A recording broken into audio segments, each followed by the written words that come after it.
So this is what causes the gamma rays.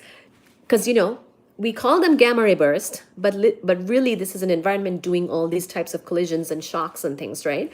So like, how did we get the gamma rays? Why gamma rays, right? So in these collisions, because of the overdensity moving at different speeds, relativistically expanding, shock accelerated electrons emit synchrotron and inverse Compton radiation in the form of gamma rays. So you can look those processes up. They're well understood.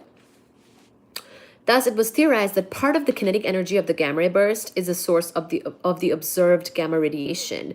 Like, this is a lot of kinetic energy from all this expansion and such, right? So if you're basically losing some of that energy by basically losing the accelerated electrons emitting a bunch of synchrotron and inverse Compton radiation, producing the photons basically is one way of giving off that energy and losing that energy which is coming from the kinetic energy.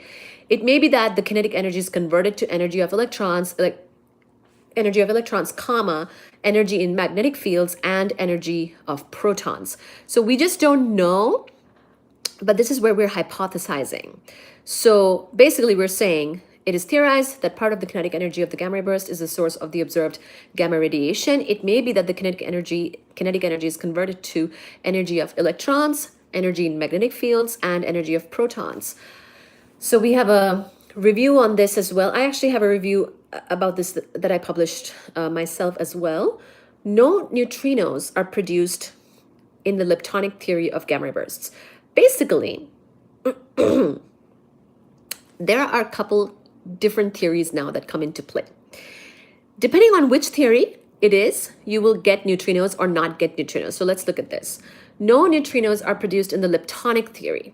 This is the leptonic theory. Now, lepton is a family of particles. Remember, in particle physics, there are 3 families of particles, broadly speaking: leptons, quarks, and bosons. I almost forgot. Leptons are something like the electron or something like the neutrino.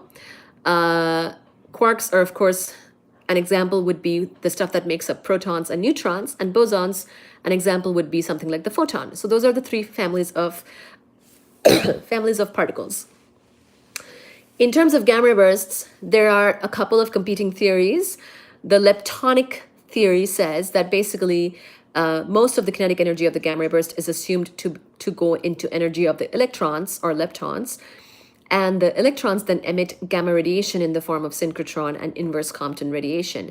There are no interacting baryons and no neutrinos produced in this picture. So basically, even though neutrino is actually also an example of a lepton, but this is basically, strictly speaking, saying that the energy is in the form, like all the gamma radiation is because the electrons, who are super excited and accelerated and all that stuff, will emit gamma radiation in the form of synchrotron and inverse Compton radiation, because turns out that to get neutrinos, you need a different type of process to happen, which we don't know whether it happens or not in a gamma ray burst until we see neutrinos from a gamma ray burst. So now we'll talk about that.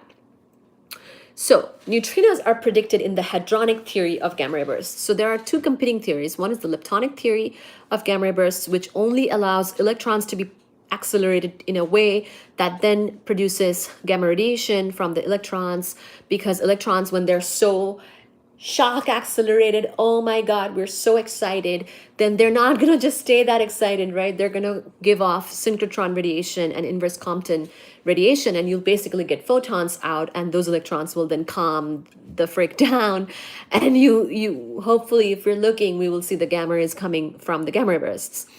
So that's what happens. That's why we get gamma rays. But if we were to allow something else to also happen, then potentially we would also get neutrinos. So what is this something else? This is the hadronic theory of gamma ray bursts. So the hadronic theory says that protons, remember, protons are called baryons. So baryons are protons and neutrons, making up, of course, ordinary matter in the universe. In the environment, which this type of gamma ray burst, where this is happening, of course, there are baryons in that environment. So what if we allowed the baryons to also be shock accelerated and doing crazy things? What would happen then?